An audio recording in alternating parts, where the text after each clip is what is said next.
Before we begin, I invite you to subscribe so you won't miss the next story that might brighten your day. At her own birthday dinner, a 70-year-old widow was mocked by her daughter-in-law. "You'll never be a real mother." The room froze. Her son said nothing. But she stood up, placed a golden key on the table, and walked away, ending 15 years of silence with one sound that changed everything. The chandeliers over the Windsor room were polished to a hard, icy shine, the kind that made everything look more expensive than it really was. Waiters glided between round tables with trays of champagne coupes balanced like halos. Someone at the far end laughed too loudly, too long. The pianist, a nervous young man with sleeves rolled to the elbow, played a soft standard that tried and failed to make the room feel kinder. "Happy birthday, Mrs. Carter," the maitre d' said as he pulled out her chair. "Thank you," Lorraine replied, her voice even. The black dress, simple, elegant, sleeves to the wrist, fit her like a promise she had made to herself years ago: never be messy in public, never give them that pleasure. Her son Lucas stood and kissed her cheek. "Mom," he said quietly, "you look great." He smelled faintly of cedar aftershave. His hands were warm, but his eyes slid away from hers too quickly. Across the table, Vanessa tilted her head and smiled as if posing for a magazine cover. "Finally," she said, "the woman of the hour." The diamond on her finger flashed hard light. "We were starting to wonder if you got lost." "I know my way," Lorraine said, taking her seat. She folded her napkin in her lap, a motion she had repeated in 1,000 restaurants and yet never with this much care. Small talk bloomed like paper flowers. Cousin Eric joked about traffic. Aunt May described the new patio heater her boyfriend borrowed indefinitely from a neighbor.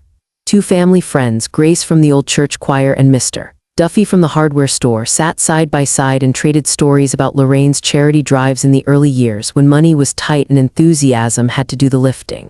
Grace leaned toward Lorraine and whispered, "You okay, honey?" "I'm fine," Lorraine said. "Eat your salad before it wilts." Vanessa lifted a manicured hand. "Oh, I forgot to tell everyone," she said, voice ringing like crystal. "We ordered the cake I love from Bon Marché. It's their special midnight chocolate. The ganache is sinful." "Your mother-in-law prefers lemon," Grace said softly. Vanessa laughed as if that were the funniest, most charming detail she'd ever heard. "We can't always get what we want," she said, and dabbed at her lipstick with a linen corner. Lorraine felt the first prick of heat under her ribs, an ember, not yet a flame. She reached for her water and watched the pianist stumble, recover, then settle into a smoother phrase.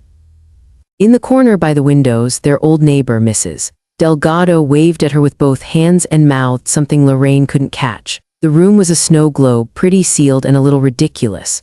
Dinner arrived. The beef was tender and pink, the vegetables glossed with butter. Someone made a toast to health. Someone else said family first, and the words clattered into the center of the table like dropped cutlery. When coffee appeared, Vanessa stood, her chair scraped, sharp as a match strike. She raised her coupe high, her smile growing careful, almost saintly. "A toast," she said. Lorraine pressed her napkin once against her mouth, then lowered it again. The room tightened. Even the pianist felt it. His hands hovered above the keys. "To the woman who, how shall I say it?" Vanessa's voice turned playful, practiced. "To the mother-in-law who pays for everything, bless her heart." A few guests shifted. "But who will never be a real mother." The silence was so complete Lorraine could hear the fizz of the champagne in Vanessa's glass. Grace whispered, "Good Lord," and Mr. Duffy coughed into his fist. Mrs. Delgado's hand flew to her throat. In the window's reflection, Lorraine saw herself, sitting tall, hands still, eyes level. Years of teaching herself not to move when hurt paid off in this instant. Lucas lowered his gaze. "Vanessa," he said under his breath. "Don't, what?" Vanessa asked brightly. "It's a joke." She took a long sip, as if tasting her own wit. A waiter stepped forward, then stepped back, sensing the temperature. The pianist, unsure, began to play again, realized no one was listening, and let the final chord hang in the air like an apology.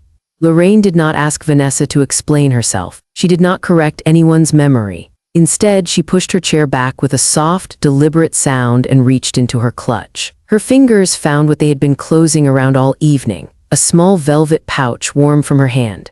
She withdrew the golden key. It was heavier than it looked, old-fashioned, real metal, no plastic fob, no pretty ribbon. The kind of key you used to inherit with a house that had known winters and babies and arguments that lasted until dawn. "Mom," Lucas said, barely audible. Lorraine placed the key in the exact center of the white tablecloth. The metal touched china and made a clean, bright chink that pierced the quiet more efficiently than any shout.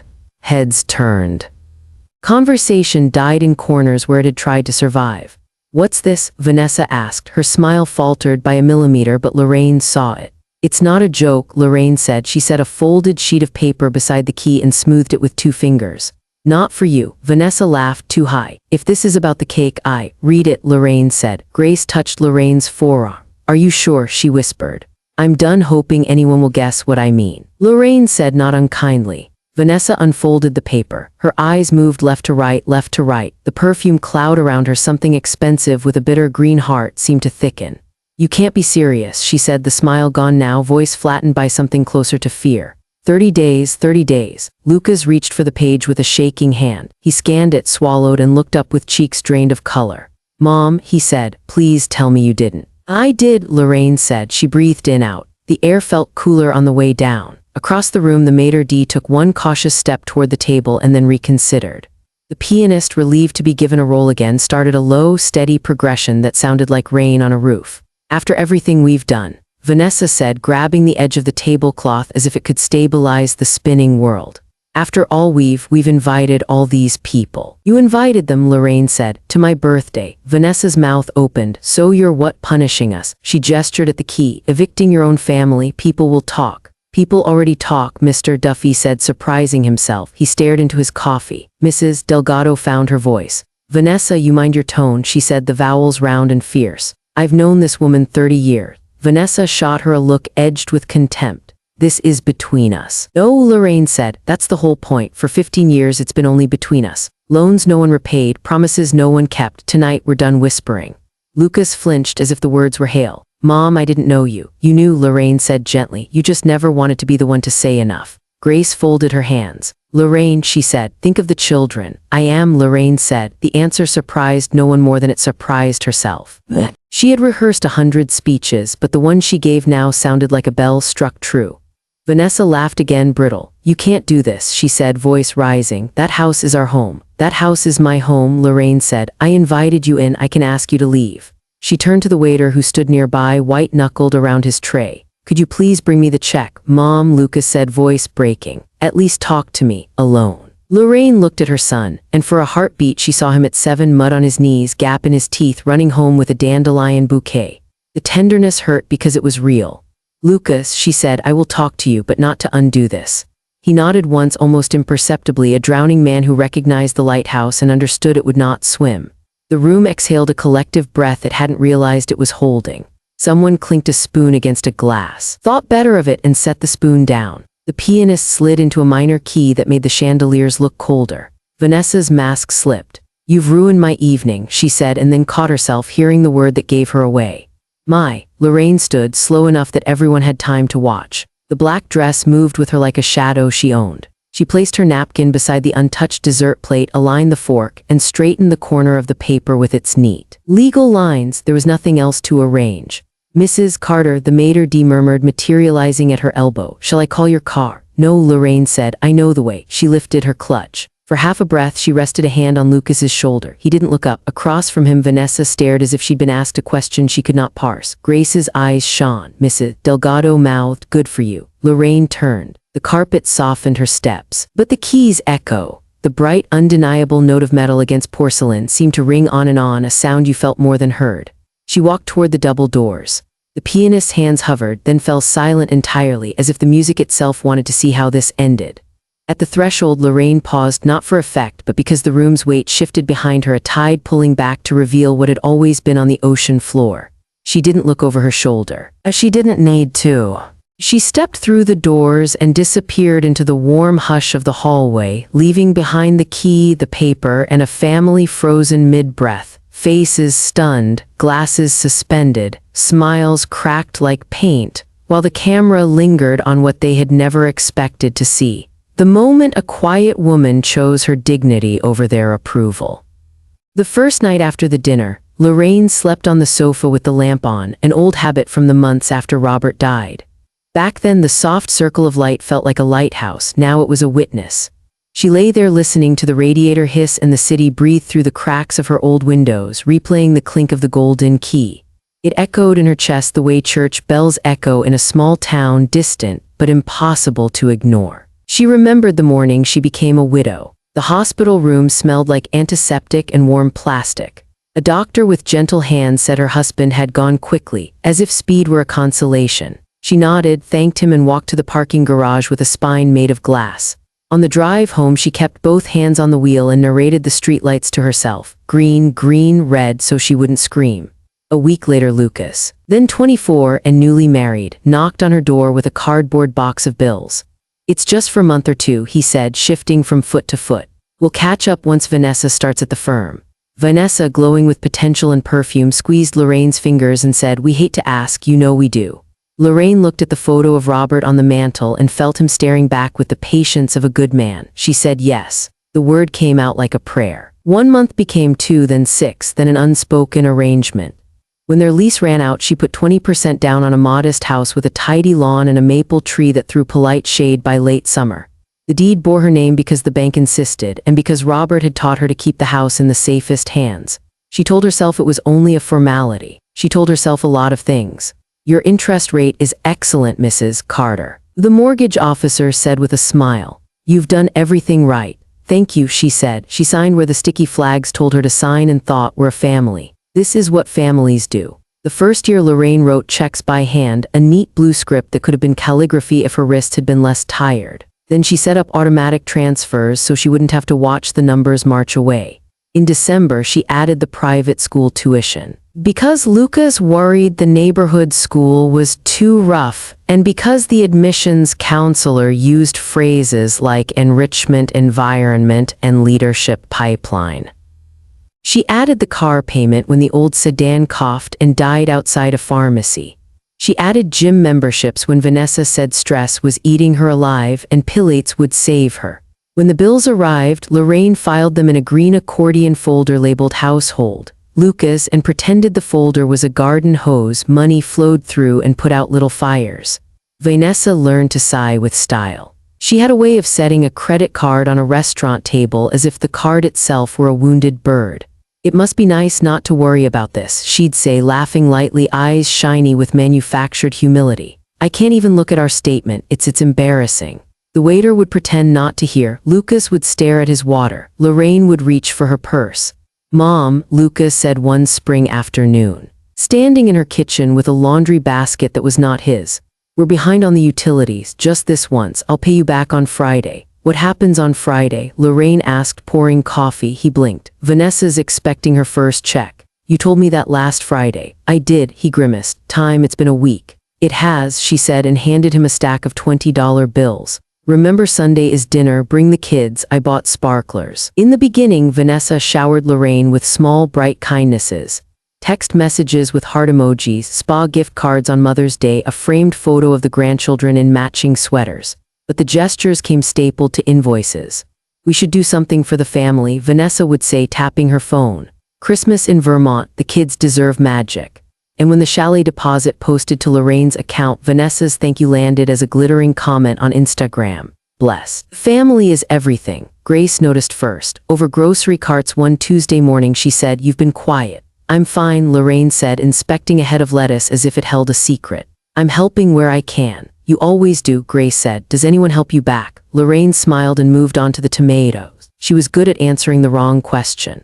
Once the grandchildren burst in on a rainy Friday, dripping water and joy. Clara held up a crumpled permission slip for a class trip to D.C. "We need 200 by Monday," she said. "Please, it's for education."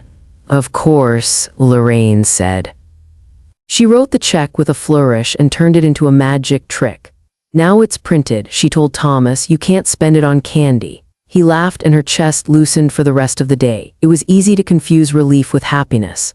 The spending tipped from necessities into extras so slowly it felt like a sunrise. Designer handbags arrived in dust bags the color of whipped cream.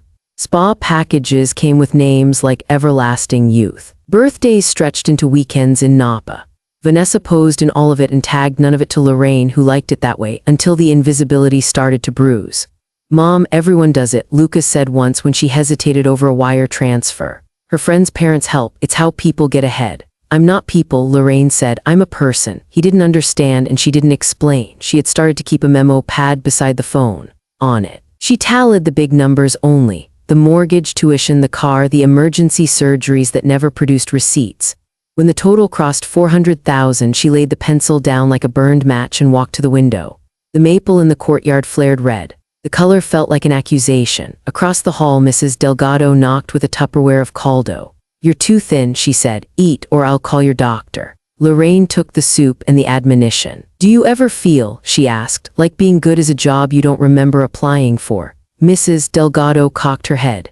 "Being good without being respected is slavery," she said, then wagged a finger. "I am old enough to say that out loud." It was not that Lorraine never tried to set a boundary. She did. She canceled a luxury resort once after learning the emergency car repair had been a deposit on a seaside villa. She told Lucas they would cover the basics and nothing more. For a month the calls slowed. Then the school introduced a robotics program with a technology fee, and the villas sent salt and citrus wafted back through their lives as if no one had shut the window. At the bank, the branch manager asked if she wanted spending alerts. "You can set thresholds," he said, sliding a brochure across the desk. "Over $500, over 1,000, ding, your phone lights up." "I don't need more dings," she said, smiling politely. "I need fewer bills." "Then you need a different family," he muttered, not quite softly enough. She pretended not to hear. On the walk home, rain needled the back of her neck, and a memory surfaced of Robert leaning over a stubborn engine, grease on his knuckles, singing Sinatra off-key. He would have said, "Melly, you don't have to buy love. The kind that counts is prepaid." She loved him for simple sentences that turned into weather forecasts. There were tender years tucked between the hard ones, school plays where Clara found the spotlight and didn't flinch. Afternoons when Thomas fell asleep on Lorraine's sofa with a book over his face. Sundays when Lucas actually laughed. Those days tasted like peaches, soft and sweet if you remembered to eat them over the sink. But peaches rot when you leave them in a bowl to admire. The shift from gratitude to expectation didn't happen with a scream. It happened with a shrug. After the second luxury bag and the third once-in-a-lifetime vacation, Vanessa stopped saying thank you. She started saying, "Send it by Friday." When Lorraine suggested that Lucas pick up weekend shifts, anything to chip in, Vanessa chuckled. "He's not built for that," she said. "He's big picture." Lorraine thought about big pictures that never make it to the wall. A year before the birthday dinner, Lorraine booked a river cruise in Europe with Grace and 2 retired nurses she barely knew but liked anyway. She printed the itinerary and tucked it into a novel. The night before she was supposed to leave, Lucas called. "Mom, we've got a problem," he said, voice ragged. "Thomas needs a procedure. Insurance didn't cover it." Vanessa took the phone and added tears that Lorraine could hear. "We're desperate," she sobbed. "You're all we have." Lorraine canceled the cruise. 2 months later, a neighbor forwarded an Instagram story of Vanessa dancing under Mediterranean sun, holding a spritz that matched her bikini. The caption read, "Grind now. Glow later." Lorraine put down her phone and folded laundry with a precision that could cut. That memory pressed its thumb against her throat the night after the dinner. She set the kettle on and didn't turn it on. She opened the green accordion folder and ran a palm over the ridges. It sounded like a tiny washboard. She smiled at the thought, because sometimes the only way to swallow anger is to dress it in a joke. At 8, Grace called. "Say the word," she said. "And I'll come over with pie." Another night, Lorraine said, "I'm cleaning." "What? My life," she said. "I'm cleaning my life." She took a long shower, scrubbed her skin until it flushed pink, and put on Robert's old flannel shirt, the one that still smelled faintly of cedar and soap. In the mirror, she looked like someone who had finally remembered where she put the instructions. Her phone lay on the table like an object from a future she hadn't wanted to visit. She sat, straightened her shoulders, and found the number she hadn't dialed in years. Jonathan Reed had a voice that hummed low like a cello and a habit of speaking only after you finished your sentence. He picked up on the second ring. "Jonathan Reed." "Jonathan, it's Lorraine Carter," she said. Her tone surprised her, steady as a plumb line. "I won't take much of your time." "For you," he said. "I have time." She stared at the green folder, at the miles of small decisions that had led to this exact chair, this exact call. When she spoke again, words tasted clean. "It's time," she said. Jonathan Reed's office smelled faintly of leather and polished oak. The bookshelves behind him groaned with binders and framed certificates, but his desk was nearly bare except for a brass lamp and a single yellow legal pad. He adjusted his glasses when Lorraine walked in, studying her as if she were a client he hadn't expected to see again. "Lorraine," he said, rising to shake her hand. "It's been a long time. 15 years. She replied evenly, placing her purse on the chair beside her. And every one of those years has been spent buying peace in a house where peace never stayed. Jonathan sat pen in hand. Tell me what you want me to do. Her words came without hesitation. Cancel every credit card linked to my accounts, effective immediately. Change all my online passwords and lock down the bank access. And Jonathan, I need eviction papers drawn up. 30 days. Lucas and Vanessa will be served this week. He stopped mid-scribble and leaned back, studying her. You realize what this means, don't you? They'll see it as betrayal, your own son. Lorraine folded her hands on the desk, knuckles pale but steady. No, Jonathan, betrayal happened 15 years ago when I started paying their bills and they stopped saying thank you. This, she tapped the desk with one finger, sharp and final, this is survival. Jonathan exhaled slowly, then nodded. All right, I'll make it happen. The news spread faster than she imagined. By the next afternoon, Lucas stormed into her apartment, his footsteps pounding like a drumbeat down the hall. He didn't bother knocking, just shoved the door open and filled the space with his height and fury. Mom, he shouted, what the hell did you do? Lorraine remained seated at the kitchen table, a teapot steaming beside her. She gestured toward the chair opposite. Lower your voice, sit. He didn't sit. His hands shook as he waved the papers he had brought. The eviction notice already creased and damp from sweat. 30 days, you're kicking us out, you canceled the cards. Do you know what Vanessa is saying? She's humiliated. She said you blindsided us. Lorraine's eyes didn't leave his face. Humiliation is a language I know very well, Lucas. I heard it in Vanessa's toast. She didn't mean it, he snapped, pacing across the rug. She was nervous. She drinks when she's nervous, you know that. She didn't mean to disrespect you. Lorraine poured tea into her cup and stirred it gently. Words spoken in public are truer than the ones whispered at home. But do you know what hurt me most that night? She finally looked up, her voice low but cutting. It wasn't her words, it was your silence. Lucas froze, his mouth opening and closing like he'd lost his script. I didn't want to make a scene. You let her make the scene, Lorraine said, her voice rising slightly for the first time. You watched me be torn apart in front of strangers and you folded your napkin like it wasn't your fight. He rubbed the back of his neck. You're overreacting. Her hand slammed onto the table, the porcelain rattling. Overreacting? 15 years of paying for your life while you stood by, letting her treat me like a wallet with no face. That isn't overreacting, Lucas. That's exhaustion. The words hung heavy for a long moment. The only sound was the hiss of the kettle cooling. Finally, Lucas sank into the chair opposite her, elbows on his knees, head in his hands. His voice was muffled when he spoke. I thought I was protecting you. If I confronted her, it would have been worse later. Lorraine leaned forward. Protecting me? No, you were protecting yourself because defending me would have cost you comfort. He looked up, eyes wet. Mom, don't do this, please. Give us more time. We can fix this. Lorraine shook her head, slow and deliberate. Time is exactly what I've already given you, 15 years of it. And you spent every second looking the other way. Lucas stood abruptly, chair scraping. You'll regret this, he muttered, though his voice cracked on the word regret. He shoved the papers back into his jacket and stormed out, the door slamming behind him.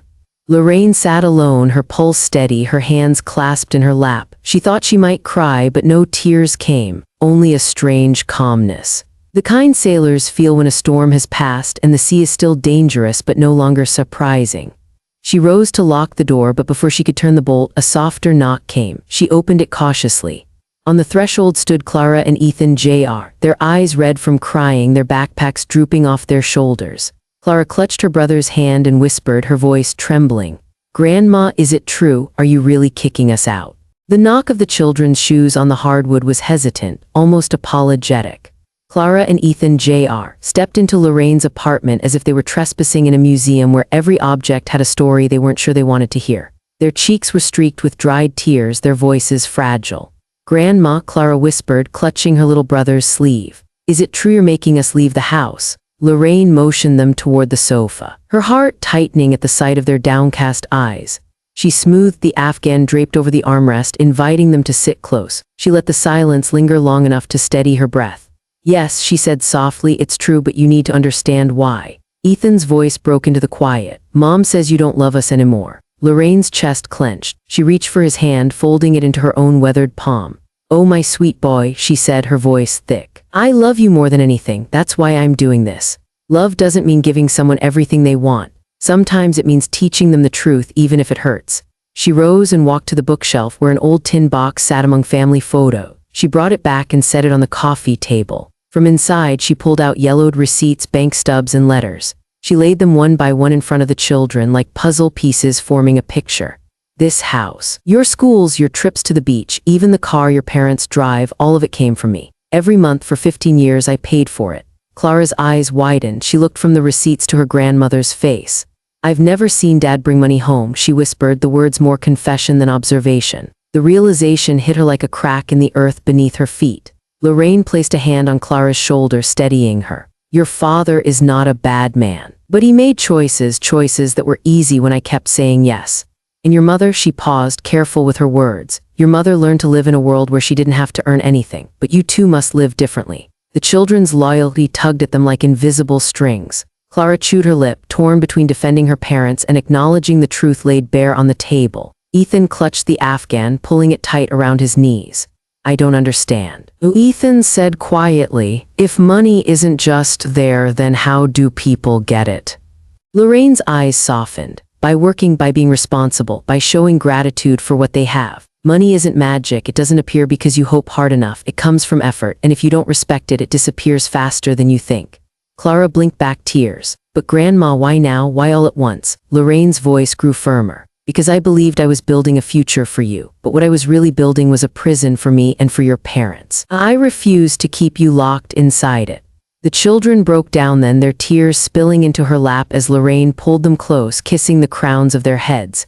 This isn't punishment, she whispered through her own tears. It's the beginning of freedom for all of us. You'll see, one day you'll thank me. Clara sobbed into her grandmother's shoulder while Ethan clung to her waist with desperate strength. For the first time, Lorraine felt they were listening not as children indulging a story, but as souls grasping for truth.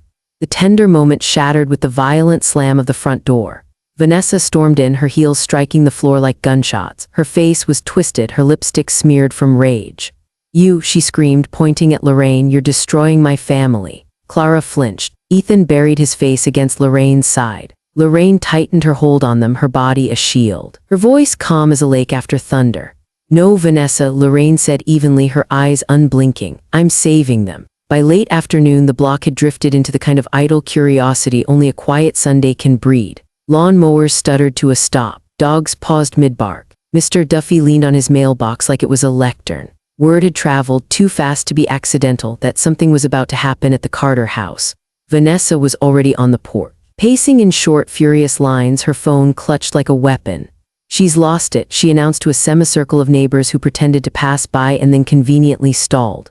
My own mother-in-law is throwing us into the street, after all we've done for her. She laughed bitterly. Ungrateful doesn't begin to cover it. Aunt May hovered near the hydrangeas, whispering to Grace, I told you that girl could turn crocodile tears on and off like a faucet.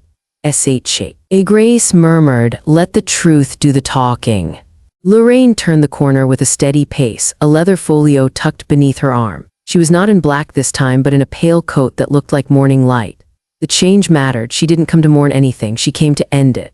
Lorraine, Mrs. Delgado called, tipping her chin. You need anything, you call me. I will, Lorraine said, thank you. Vanessa spotted her and descended the 3 steps like a prosecutor approaching a hostile witness. Explain yourself, she said, voice sharpened to a point. Explain to everyone how a grandmother can be this cruel. Lorraine didn't raise her voice. You've done enough explaining for the both of us. She stepped onto the porch, set the folio on the rail, and unfastened the brass clasp. Paper rustled, the crisp official kind that never sounds like anything but consequence. What is that? Vanessa demanded. Facts, Lorraine said. She lifted the first document, the deed. This house, she said, turning the page so the cluster of relatives could see the name printed in clean black type, belongs to me. Purchased on June 9th, paid down by me, insured by me, repaired by me. The maple tree in the back, I planted it with Robert the first fall after we moved you in. It's the only thing on this property that expected nothing and gave shade anyway.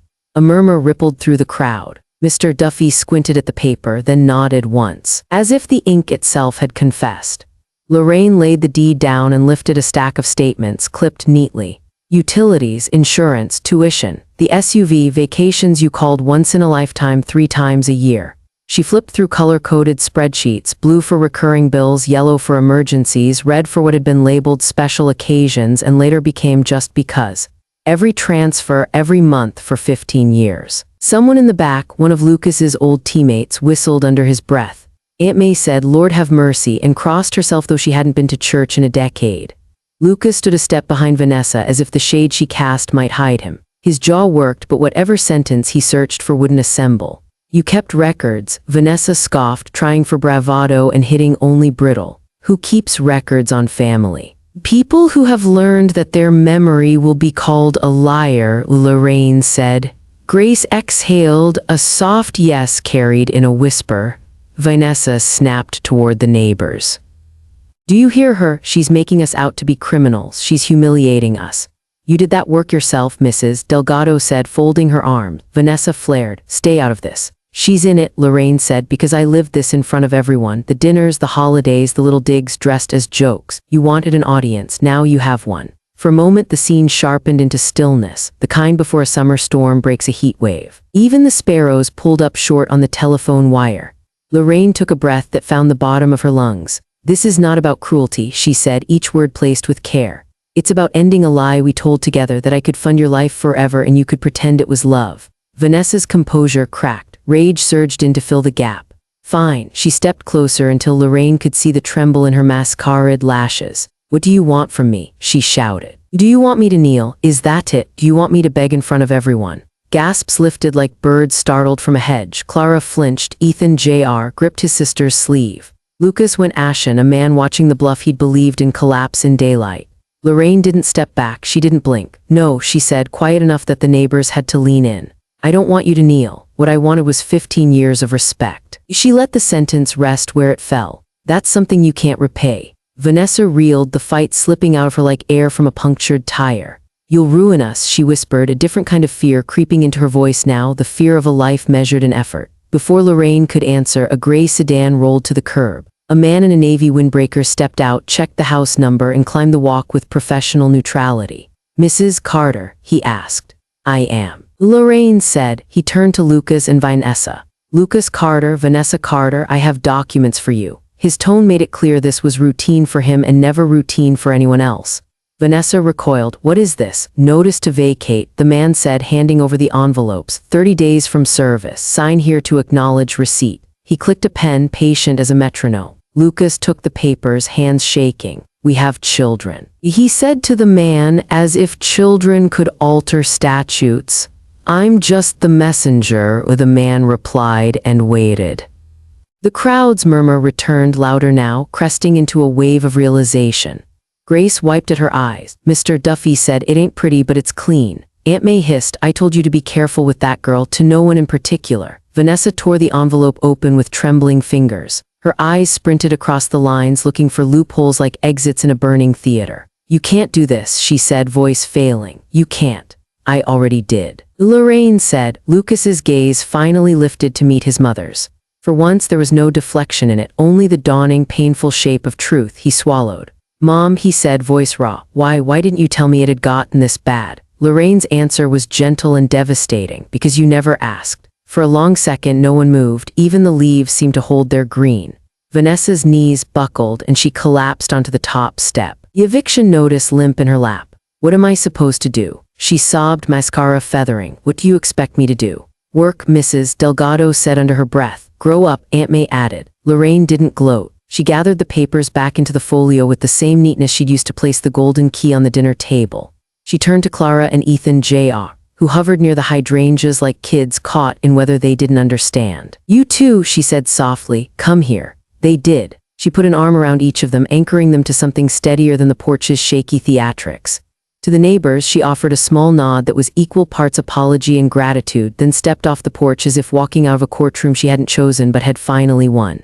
Behind her, the process server climbed back into his sedan and drove away. The porch became a tableau. Vanessa folded in on herself. Paperwork fanned like fallen feathers.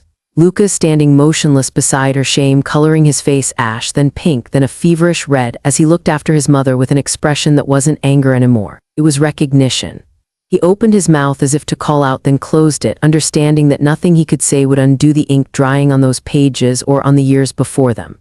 Across the street, someone shut off a sprinkler. The hiss faded. Evening leaned in. Clara glanced up at Lorraine, uncertainty softening into trust. Ethan Jr. squeezed his grandmother's hand twice, the secret signal he'd invented at 5 to say, I'm here. Lorraine answered with 2 squeezes back, me too. On the porch, Vanessa's sobs broke into hiccups. Lucas crouched beside her, finally putting a hand on her shoulder, not to soothe her performance, but to hold steady the truth crashing over both of them. For the first time, he looked at his mother not as a safety net, but as a person. And in that look was shame, and maybe the beginning of understanding. 3 months later, autumn had rinsed the heat out of the city and left the trees the color of copper pennies. The maple behind the old house glowed in the late light like a lantern you could walk into. Life had not become easy, but it had become honest. Lucas showed up at Lorraine's door on a Tuesday night wearing a reflective vest and boots scuffed with drywall dust. He held himself differently, less performative, more anchored. "I just finished the late shift," he said, scratching the back of his neck. "Framing crews, it's real work. How does it feel?" she asked. He gave a thin, sheepish smile, like I sleep for a reason. He glanced down and pulled an envelope from his pocket. It's not much, first paycheck. I don't want you to take it, not really. I just wanted you to see it, proof that I can." Lorraine took the envelope, weighed it in her hand like a ceremonial object, and returned it to him. "I don't need your proof," she said. "I needed your respect. Keep the money, pay for dinner this week, take the kids for groceries." He nodded, blinking hard. "I will." Vanessa came by a week later with a binder pressed to her chest. She looked tired in a way that couldn't be faked, no mascara smudges, no dramatics, just the sober fatigue of someone carrying her own weight for the first time. "Translation office downtown hired me," she said, flipping the binder open to a schedule crowded with sticky notes.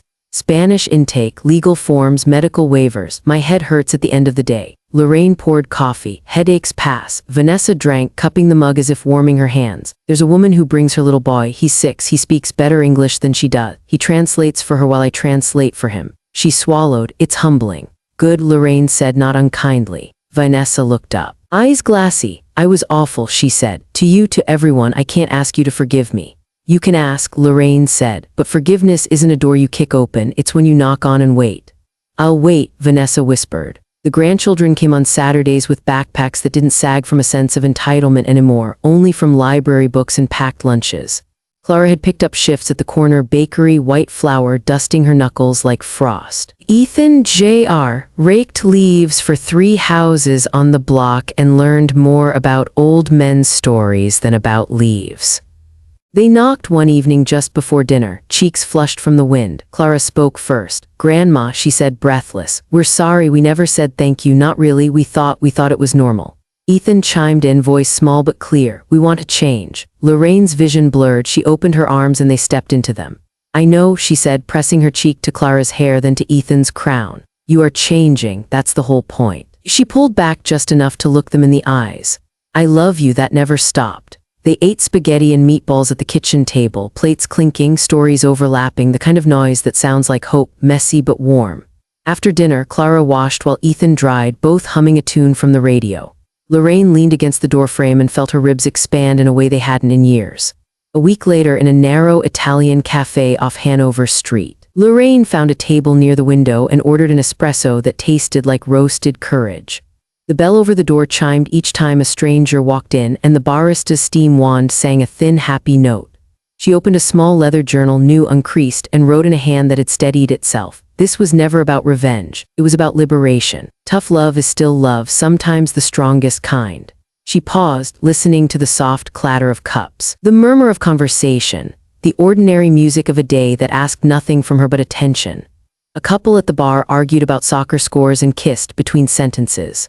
A retired teacher graded papers with a green pen and a smile that told Lorraine some students would see their own worth in the margins. Life, it turned out, was loud in the sweetest ways when you weren't smothering it with rescue missions. Her days unfurled into a rhythm she had once filed under someday. She called Isabel from college, the friend she'd misplaced in a decade of favors, and they met at the museum to stand too long in front of a painting that looked like a storm learning how to be a sunrise. She traveled with Grace on a discounted midweek train, 2 women in their 70s laughing like girls at the way their suitcase wheels found every crack in every sidewalk. She joined a watercolor class and learned that letting pigment bloom on wet paper felt like granting permission to her own heart. Sometimes she danced, alone in the living room, barefoot on the rug, Sinatra sliding out of the speakers as if Robert had sent it along with the evening. She talked to him not as a ghost, but as a man whose memory could be a bridge rather than a chain. "You were right," she'd say when the song faded. The only love worth keeping pays for itself. One Thursday, Lucas knocked just as the kettle hit a boil. He carried a brown paper bag. "Dinner," he said, grinning. "I used your garlic trick. The kids said it's dangerously good." They ate on the balcony under string lights Clara had found at a yard sale and rewired herself. They talked about nothing and everything, how cold air tastes cleaner, how a hard day can be a good one if it's yours, how a father apologizes without teaching his children that contrition is a shortcut. Vanessa texted a photo of a notarized form she translated for a woman who cried and then hugged her anyway. "I get it now," she wrote. "Thank you for making me grow up." When the plates were cleared, Lucas stayed back. "I don't expect you to trust me yet," he said, fiddling with the edge of the tablecloth. "But I'm going to keep showing up until I deserve it." "That's how trust works," Lorraine said. "Not with words, with days." He nodded, relief loosening his shoulders. Days then. Later that night, Lorraine filmed a short message for Clara's school project about the bravest decision you ever made. She propped her phone against a sugar bowl and looked straight into the lens. The kitchen light softened the lines on her face without erasing them. She wanted the truth to wear its age. "Sacrifice without limits," she said, "becomes exploitation." She let the sentence sit, not afraid of silence. Money cannot buy respect. It can only rent quiet. True love sometimes means saying no so that yes can mean something again. And self-worth is the greatest inheritance we leave behind. It doesn't depreciate. It appreciates in both senses of the word. She clicked stop and rewatched the clip once, surprised by how her voice sounded neither brittle nor bruised, simply clear. The story didn't end in bitterness because bitterness had no room left to sleep. It ended in hope because everyone involved had to earn their ending. The boy-turned-man who chose a hammer over excuses, the woman who learned languages the hard way. First humility, then grace, then work, the children who discovered the sweet ache of buying something with money they'd folded themselves. On a quiet Sunday, Lorraine stood in front of the maple and held her phone at arm's length. The leaves above her stirred, a hush like applause. She smiled into the camera. Not to prove anything, but to remember. For the first time in years, she said, "I am free. And most importantly, I kept myself." Stories like this remind us of love, pain, and hope. Did it speak to you? Share your city in the comments. I'd love to know where you are listening from. If it touched your soul, show some love with a super thanks. And for more beautiful journeys of truth and life, subscribe now to Loving Truth Stories. With love, with respect, and with hope, I'll meet you in the next story.